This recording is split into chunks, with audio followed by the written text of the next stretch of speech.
Hola, bienvenidos al canal de matemáticas del Instituto Vicente Medina. Hoy vamos a continuar con esta serie de problemas de acceso a la universidad de probabilidad. Es el tercer problema que hacemos en el canal de este tipo. Y en esta ocasión pues vamos a trabajar con un problema de la convocatoria de EBAU de Murcia de septiembre de 2017. Bien, el problema viene a ser otra vez practicar sobre todo la técnica de los diagramas de árbol y practicar el teorema de la probabilidad total, ¿no? Y es un ejemplo más, igual que en el vídeo anterior, de cómo sabiendo realizar los árboles es bastante sencillito de resolver este tipo de ejercicios, ¿no? Bueno, pues vamos leyendo. Nos dicen que hay un producto cosmético que tiene que pasar varias pruebas de calidad para que sea aprobado por una agencia sanitaria. Nos dice que las pruebas son independientes. Esto quiere decir que el resultado de una no influye en el resultado de la siguiente para ese producto. Y que hay en total 3 pruebas. Y hay una estimación de cuál es la probabilidad de que el producto vaya a superar o no vaya a superar cada una de las pruebas, ¿no? Nos dicen que la primera prueba se supera en el 80% de los casos, 0,8, la segunda el 75% de los casos y la tercera el 85% de los casos, ¿no? Y a continuación nos dicen dos preguntas. ¿Cuál es la probabilidad de que un producto tenga informe favorable? O sea, de que pase las 3 pruebas. ¿Y cuál es la probabilidad de que un producto no tenga informe favorable, pero debido a que solamente ha fallado una prueba? Bueno, pues para resolver este ejercicio vamos a utilizar el siguiente esquema, este diagrama de árbol que ponemos aquí, que es importante aprender cómo hacerlo, ¿no? Primera cuestión, hay que poner una columna por cada una de las 3 pruebas a las que se refiere el problema, ¿no? La primera columna sería esta en la que hemos colocado 2 elipses, ¿vale? Esta primera columna de aquí, que se referiría a la primera prueba, ¿eh? La primera prueba sería, repito, las 2 primeras elipses del árbol, ¿vale? La segunda prueba se referiría a esta segunda columna y la tercera prueba se referiría a la tercera columna. ¿Y por qué aparecen tantas elipses? Porque el significado del árbol es el siguiente.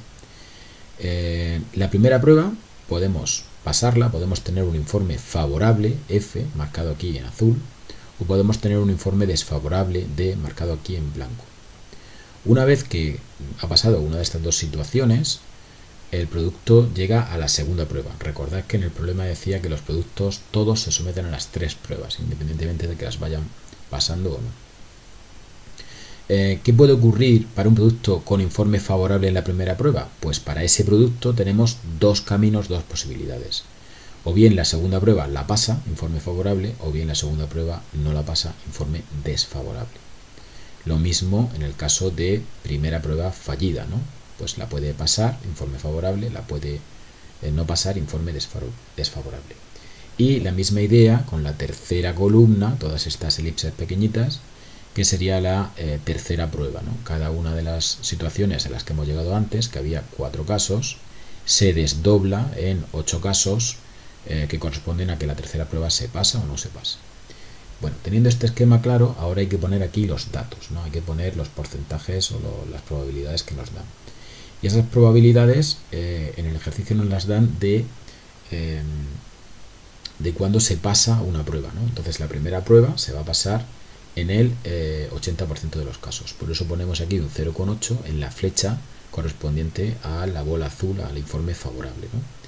La segunda prueba se va a pasar en el 75% de los casos. Ponemos el 75 en esta flecha, pero también lo tenemos que poner en este otro sitio, ¿no?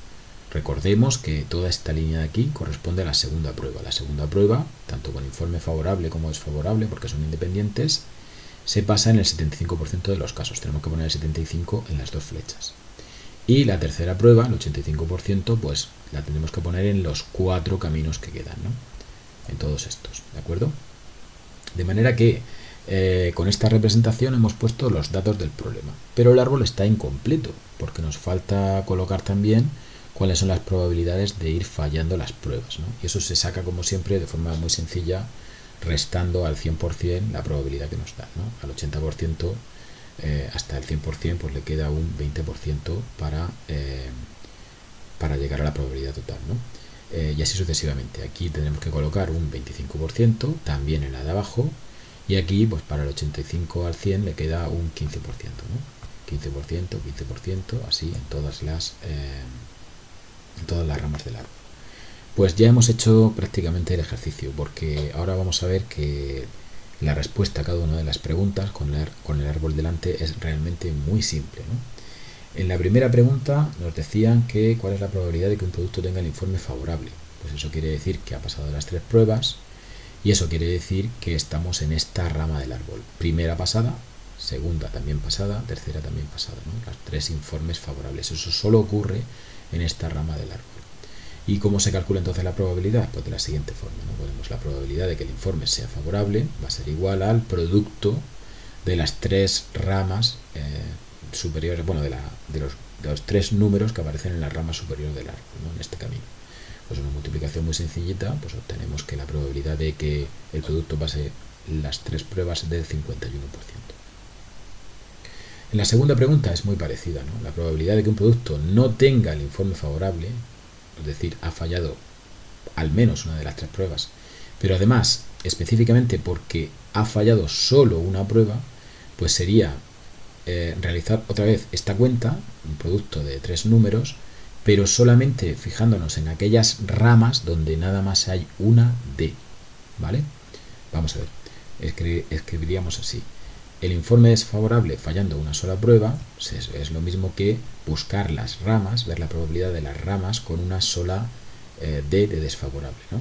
Estas ramas, ¿dónde están? Pues vamos a verlo. Tenemos una primera rama que estaría en la FD, ¿no? Esta se ha fallado, el producto no ha pasado la prueba, pero solo porque ha fallado una prueba, ¿no? La otra, ¿cuál es? Pues la tercera rama. FDF, ¿no? En este caso falló la segunda prueba. Y la última sería la quinta rama, ¿no? DFF. Todas las demás o tienen 3 Fs o tienen más de una D, ¿no? Bueno, pues esos son 3 sumandos que los vamos a colocar aquí de la siguiente forma. Hemos puesto en colores para remarcar cuáles son las probabilidades de pasar y las de no pasar. 0,8, 0,75, 0,15, ¿no? Este 0,8, 0,75 por 0,15 y así sucesivamente para el resto de las ramas, ¿no? 0,8, 0,25, 0,85, ¿no? Pues aquí está, y la tercera lo mismo. Hacemos ese cálculo y tenemos la solución del ejercicio. Esto que dice en el apartado B ocurre el 38,75% de las ocasiones. Volvemos a insistir en una cosa muy importante en todos los problemas de matemáticas, todos los ejercicios que tienen un texto referido a una situación real, etcétera, que no hay que responder solamente con estos numeritos, ¿no? Es conveniente, yo diría prácticamente obligatorio, responder con una redacción, con una frase, ¿no? Por ejemplo, digo las frases de palabra: la probabilidad de que el informe sea favorable es del 51%, ¿no? Muy sencillo, la probabilidad de que un producto pase todas las pruebas es del 51%, etc. Bueno, pues hasta aquí este vídeo y espero que os sea de utilidad para el próximo examen que tenemos la semana que viene.